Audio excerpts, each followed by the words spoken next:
రాష్ట్రమంతా పదవుల పండగ అంటే చాలామందికి నామినేటెడ్ పదవులు వస్తున్నాయండి. అయితే ఇలా వచ్చిన వాళ్ళు చాలా హ్యాపీ అండి. ఎందుకనంటే వాళ్ళు పడిన కష్టానికి గుర్తింపు ఇచ్చారు అని చెప్పి మేము చాలా హ్యాపీగా ఉన్నామని చాలామంది చెప్తున్నారండి. అయితే ఈ పదవులు రాని వాళ్ళ సంగతి ఏంటి అంటే, ఇప్పుడు పదవులు అనేవి అందరికీ ఒక్కసారి ఇవ్వలేరు కదండి. మీ వంతు మీ టైం వచ్చినప్పుడు మిమ్మల్ని కూడా గుర్తిస్తారండి. అంటే వాళ్ళని గుర్తించారని చెప్పి మిమ్మల్ని గుర్తించట్లేదు అని అనుకోమాకండి. అయితే దీనికి నేను చెప్పేది ఏంటంటేనండి, పదవులు రాని వాళ్ళేమీ తక్కువ కాదండి, పదవులు వచ్చిన వాళ్ళేమీ ఎక్కువ కాదండి. అది తప్పు, అలా అనుకోవద్దు.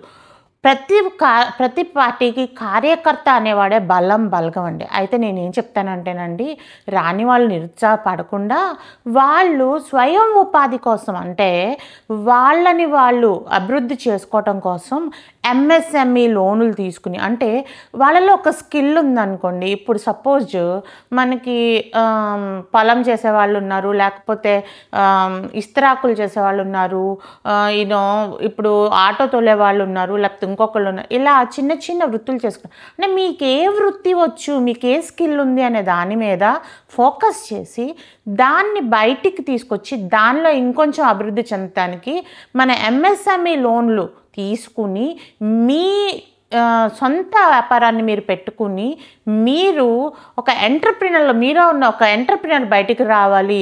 ప్రతి ఒక్కళ్ళు, అంటే ప్రతి ఇంట్లోనూ ఒక ఎంటర్‌ప్రెన్యూర్ ఉండాలి అనే చంద్రబాబు నాయుడు గారి కళ సాకారం చేయడానికి ఆయన చెప్పంగానే సరిపోదండి. మీరు కూడా మీ వంతు కృషి చేయాలి.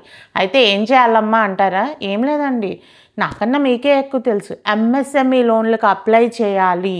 అవి రావటానికి మీరు ఏమేం పేపర్ వర్కులు పెట్టాలి, ఎవరిని కలవాలి, ఇలాంటివన్నీ చాలా ఉత్సాహంగా చాలా యాక్టివ్గా వెళ్ళి పార్టిసిపేట్ చేసి ఎంఎస్ఎంఈకి సంబంధించిన ట్రైనింగ్లు ఏమన్నా, అంటే వర్క్షాప్లు ఏమన్నా పెడుతున్నారా, ఇట్లాంటివన్నీ కూడా చూసుకుని మీరు వెళ్ళి ఎంఎస్ఎంఈ లోన్లు తెచ్చుకుని మీ వ్యాపారాలు మీరు పెట్టుకుని మీ కుటుంబాన్ని మీరు పోషించేటట్టుగా మీరు తయారవ్వాలని చెప్పి నేను కోరుకుంటున్నానండి.